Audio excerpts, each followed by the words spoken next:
तो नरहरदेव जी गोरीलाल ठाकुर जी की सेवा करते थे और गोरीलाल कुंज के मुख्य अर्चक। कई सारे शिष्य थे उनके, उन्हीं शिष्यों में एक थे श्री रसिकदेव जी, जिनका पद अभी हम लोगों ने गाया। तो नरहरदेव जी के मन में आता तो था कि मैं गोरीलाल ठाकुर जी की सेवा रसिकदेव को दे दूं, लेकिन उनके मन में आया कि पहले परीक्षा ले लूं, ये वास्तव में योग्य है कि नहीं सेवा के। बहुत सुंदर लीला है। तो नरहरदेव जी ने क्या किया, अपने दूसरे शिष्य को बुलाया और कई 2-3 शिष्यों को बुला करके कहा, बोले सुनो, कल से तुम लोगों को एक अभिनय करना। अभिनय मतलब नाटक।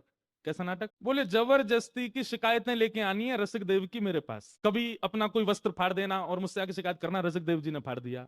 कभी कोई सामग्री गिरा देना, कह देना रसिक देव जी ने। तो सब बोले गुरुजी ऐसा क्यों? बोले जैसा हम कह रहे हैं वैसा करो, हमको परीक्षा लेनी है रसिक देव की। और दूसरे दिन बेचारे रसिक देव जी तो बड़े सीधे थे, बहुत सौम्य, बहुत सरल सीधा स्वभाव उनका, लेकिन गुरुदेव परीक्षा लेने पर आए और वो भी बिल्कुल फेंट कस के आए कि ऐसी परीक्षा लूंगा, देखो भाग्य मनाइए कि ठाकुर जी की सेवा आपको सरलता में प्राप्त हो गई। किसी काल में गुरुदेव इतनी परीक्षाएं लेकर के ठाकुर सेवा देते थे। आजकल तो दीक्षा भी बहुत जल्दी मिल जाती है। गुरुदेव के पास गए, हमको आपसे दीक्षा लेनी है, गुरुजी भी तैयारी बैठे, आओ ले जाओ।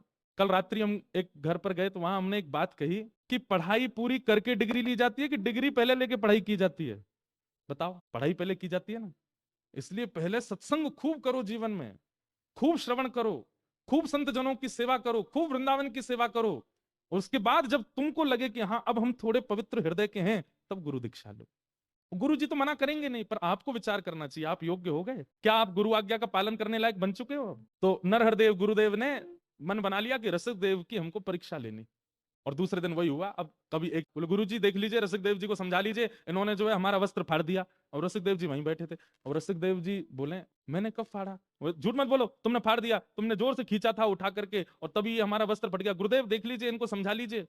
लेकिन रसिक देव जी का स्वभाव ऐसा था, हो सकता है गलती से हमने कर दिया हो, हम भूल गए हमने कब किया, याद नहीं आया, गुरुदेव क्षमा प्रार्थी हैं, अब नहीं करेंगे। अब यहाँ गुरु दोनों बात कर रहे हैं, परीक्षा भी ले रहे हैं और शिष्यों को बता भी रहे हैं। उसकी सहनशीलता देखो। तो रसिक देव जी का स्वभाव कैसा, उन पर झूठा आरोप लगाते हैं, गुरुदेव देखिए ये ऐसा करता है।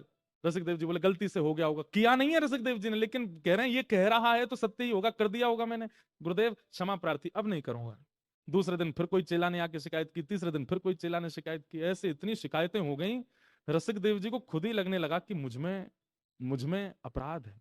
और एक दिन नरहरदेव जी गुरुदेव जो थे उनके, उन्होंने कहा ए रसिक देव इधर आओ, तुम्हारी बहुत शिकायतें आ रही हैं हमारे पास, अब अगर एक भी शिकायत आई तो हमको कठोर नियम लेना पड़ेगा। बोले गुरुदेव मैं कुछ नहीं करूंगा।